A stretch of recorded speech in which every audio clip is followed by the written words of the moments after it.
अखिलेश यादव आगरा आ रहे हैं। मैदान तैयार है, दो दो हाथ होंगे। हमने थल सेना, वायुसेना और जल सेना सुनी थी, लेकिन अब ये फर्जी करणी सेना कहां से आ गई?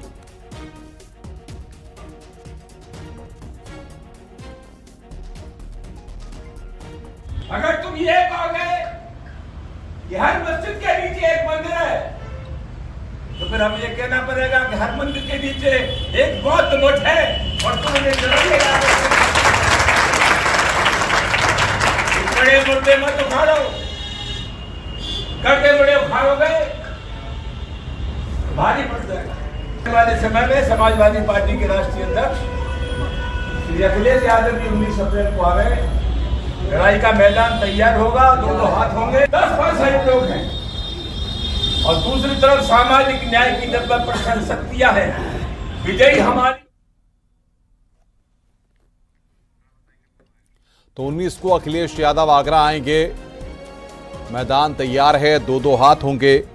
ये बात यहां पर कही गई है। हमें कहना पड़ेगा कि मंदिर के नीचे मठ है।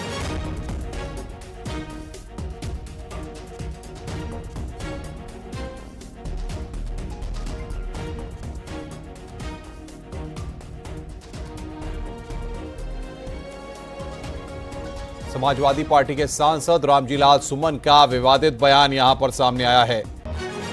एक बार फिर सुनवाते हैं आपको, सुनिए जरा।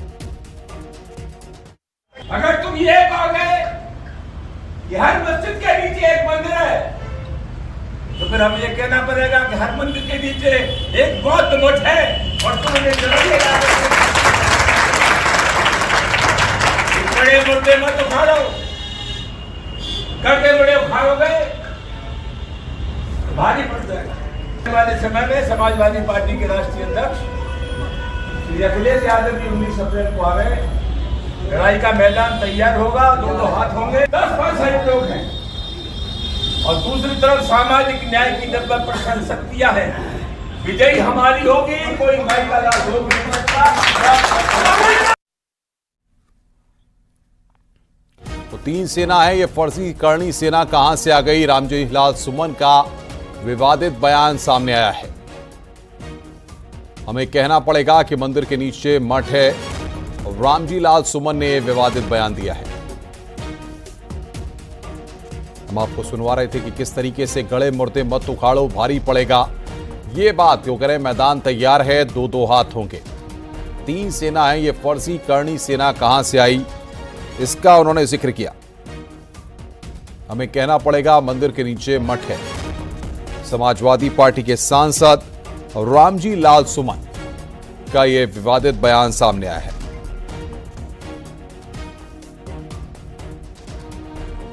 मैदान तैयार है, दो दो हाथ होंगे। रामजी लाल सुमन ने इस बात को कहा है। और बातचीत करने के लिए बीजेपी के प्रवक्ता संजय चौधरी इस वक्त हमारे साथ जुड़ रहे हैं। संजय जी, क्या कहेंगे आप? एक बार फिर रामजी लाल सुमन ने विवादित बयान दिया है। उन्होंने कहा है कि मैदान तैयार है, दो दो हाथ होंगे।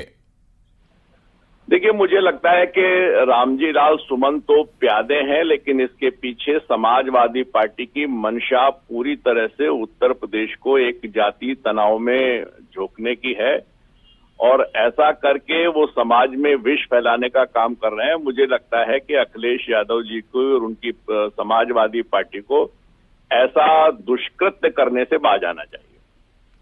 लेकिन सबसे बड़ी बात यह है कि इससे तो भावनाएं और भड़केंगी। नहीं, मुझे लगता है कि देखिए, राजनीतिक मोर्चे पर हार चुके लोग यही करते हैं कि वो जातीय वैमनस्य फैलाते हैं, वो सामाजिक वैमनस्य फैलाते हैं।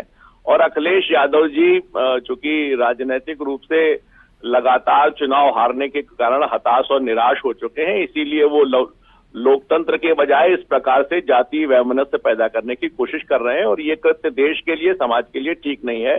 उन्हें इससे बाज आना चाहिए। तो क्या लगता है, समाजवादी पार्टी इसका पॉलिटिकल माइलेज देना चाहती है, लोगों की भावनाओं से खेलना चाहती है, या इसके पीछे कोई कारण और है? नहीं, यही कर देखिए, ऐसा है कि जब कोई राजनीतिक दल अपने मुद्दों को लेकर जनता के बीच में जाता है और लगातार लगातार चुनाव दर चुनाव, चाहे वो लोकसभा का हो, विधानसभा का हो, पंचायत का हो, स्थानीय निकाय का हो, सारे चुनाव में जब वो मात खाता है तो सत्ता के लिए लालायित ऐसे राजनीतिक दल इस प्रकार के राजनीतिक षड्यंत्र रचते हैं। और मुझे लगता है कि उत्तर प्रदेश की जो समझदार जनता है वो इनको मुंहतोड़ जवाब देगी और राजनीतिक रूप से इनको दरकिनार करेगी।